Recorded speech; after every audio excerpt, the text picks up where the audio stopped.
Welcome everyone, AB here from Watch Collecting Strategy Productions. In today's episode, we're going to be focusing on the Rolex Submariner.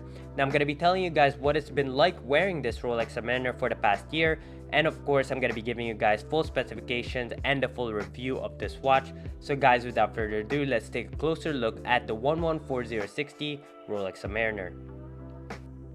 While showcasing the unboxing and everything that comes with the watch, I feel it's important to note that having the box and paperwork doesn't mean the watch is authentic. Quite frankly, I'm no longer comfortable recommending buying any Rolex timepiece outside of an authorized dealer. The waitlist might be long, but at least you know you're safe getting the real deal. One thing I get asked a lot is where's the manual and the dealer cards when they open the box. It took me a little bit to find, but it's in a little compartment on the top, as you guys can see over here. So as I mentioned, make sure that you buy this from an authorized dealer because they can easily fake these cards as well, put some fake serial numbers on there. You also have the manual, which is pretty easy to fake as well. So just keep in mind that this is all the stuff that comes with the Rolex Submariner. However, it doesn't mean that the watch is authentic. Now, other things that come with the watch as well as the hang tags and of course the seal. But as I mentioned before, just be safe because as of recent events, you can tell that you can't really trust anyone but an authorized dealer at this point. So moving on, we won't dive too deep into the history of the Submariner. However, I feel like there's a few important things that you should know about the watch. The first Submariner was actually introduced in 1953 and was supposedly the first tool watch dedicated to divers. Although most who know their watch history know that Blancpain actually had introduced their 50 fathoms in 1953 as well. In fact, they actually had the concept in 1952, so that's why there's a lot of controversy as to who came first. Since both watches were released very close to one another, basically in 1953, that's why it's such a controversial topic as to who came first with their first dive watch. The only difference is Rolex actually had the marketing backbone that unfortunately Blancpain didn't, which is what makes the Submariner so desirable to this day. Now, approximately 25 references have been introduced since then. Here are some of the most important ones in my opinion. Now, the first reference was the 6204 introduced in 1953. The second reference is the 5512 is the first reference with crown guards and a chronometer grade. The third is the 5513, which actually had the Goldilocks size of 40mm by 20. Then the fourth, we have the Comex, the 5514, the first Submariner with a helium escape valve. And then finally, we have the 1680, the first model ever introduced with a date. Now, from 1953 all the way to 1967, the Submariner never had a date, which is why many prefer the 14060 as it's closest to the original. Personally, I feel like it looks a lot cleaner without the date, but a date is definitely a nice addition to those who need the function. Now let's move on to the first thing you notice when picking up the Submariner. The first thing you notice when picking it up is the quality of the watch and immaculate construction. The watch is built like a tank, everything from the case to the bracelet and the clasp, which could actually only be said for the newer models, as the older one had a very cheap feeling clasp. Everything about this watch screams quality and robustness, which is very assuring. The watch feels like a tool and could be worn and torn every single day. Rather than having that jewelry feel that one might expect with a watch at this price point, it does definitely feel like a tool, so you don't really have to be compelled to be delicate with it. It can definitely take a beating, which I like. Whether it's a Rolex or any other brand, when purchasing something that's supposedly a sports watch, it has to be up for the task, and the Submariner does not disappoint. Now, the watch does have a ceramic bezel, which does keep it looking new, regardless how much you wear it. And of course, the watch has a sapphire crystal, so that way it doesn't scratch. The one thing I don't like about the sapphire crystal is that it lacks AR coating, which is very disappointing because the dial is very nice to look at. I'm not 100% sure why Rolex refuses to use anti-reflective coating, but it would have been a very nice addition to the watch. So after photographing watches for a while, I did notice something. Every time I go into very macro details, that's when I realize a company either focuses on the details or just hopes that people won't notice. So that's why I'm going to take you to a closer look, actually an extreme close look, probably 5 times closer to the dial and every little detail about this watch, so we could see if you're getting your money's worth, if Rolex is focusing with the macro details or not, or they're just hoping that nobody would see it. Now, it's important to note that while taking a look at macro details is important, the naked eye cannot see at this level. So while there could be flaws in any watch, keep in mind that it might bother you knowing things aren't perfect, but the naked eye can't see it without assistance. That said, at this price point and after experiencing multiple Grand Seikos, I expect something close to perfection when it comes to the Rolex. Now the first thing I see a lot of companies mess up is usually the printing.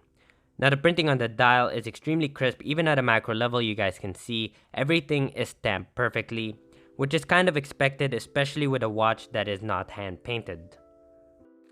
Now the second thing I see a lot of companies mess up is usually the finishing on the hands. Luckily the finishing on the hands on the Submariner is very well executed, which is a relief because even bigger companies that I see tend to mess up with the hands a lot. Now the second thing we're taking a look at is the indices, which has some minor dust particles which is present, but it's very hard for the naked eye to even see. Overall, the quality of the dial is acceptable.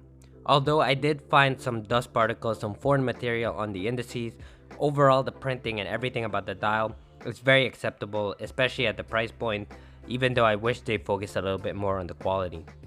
Now the next thing we're going to be taking a look at is the quality of the finishing of the case and the bracelet, which in my opinion Rolex kinda does very well. The finishing on the brushing is perfect in my opinion.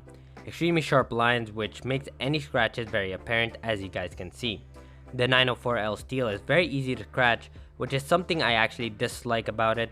However, some people actually like that aesthetic, but as you guys can see, the lines are very sharp, so any scratch will be very apparent on the case. Now the caliber inside this watch is Rolex's 3130. That is the no date version of the 3135. Now this movement has a 48-hour power reserve, which is a little bit dated compared to their newer movements, which have approximately over 70 hours of power reserve. Nonetheless, this movement is still a very reliable, robust movement, especially with Rolex's Parachrome hairspring. That basically makes this watch more shock resistant and it adapts better to temperature change. Now the movement is COSC certified, so it is a very accurate movement and has a 28,800 bph, so the movement is robust nonetheless, although it is a bit dated and I would wait for the newer ones. I'm pretty sure they're going to come up with one that has approximately over 70 hours. Now on the wrist, the watch is actually extremely comfortable. Having owned this watch for the past year, this is probably my most worn watch. At 40mm, this watch is very comfortable on the wrist. We've established the 40mm by 20 since the 5513, which I referred to as the Goldilocks size.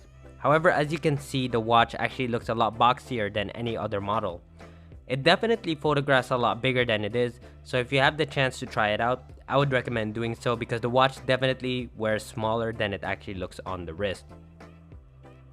Now at approximately just slightly above 150 grams, the watch is not heavy on the wrist, so if you're wearing it all day, it won't ever get uncomfortable. Now one thing that really aids with the comfort of this watch is the bracelet. In my opinion, this is the best bracelet I've ever worn, which is actually what made this the perfect dive watch for me. The bracelet is so well constructed, especially with that glide lock system. The glide lock system has 2mm increments and it could go up to 20mm extension. So if it's really hot out there and your wrist kind of swells a little bit, you can easily adjust it with the glide lock system. Now the last thing I'm going to mention is something that's not important to me, however I do know it's important to many, so I'm going to mention it anyway. Will people notice that the 114060 you're wearing on your wrist is a Rolex? In my experience for the past year, no.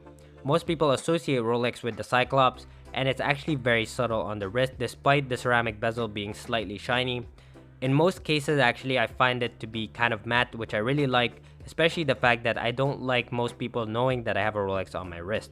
So let me answer a question that I'm probably gonna get a lot in the comments section. Should you still buy the 114060 in 2020? My answer might shock you guys a little bit, but my answer is no. The price increase Rolex had this year was approximately 3 to 8%, putting the Rolex Submariner at 7900 from its previous 7400.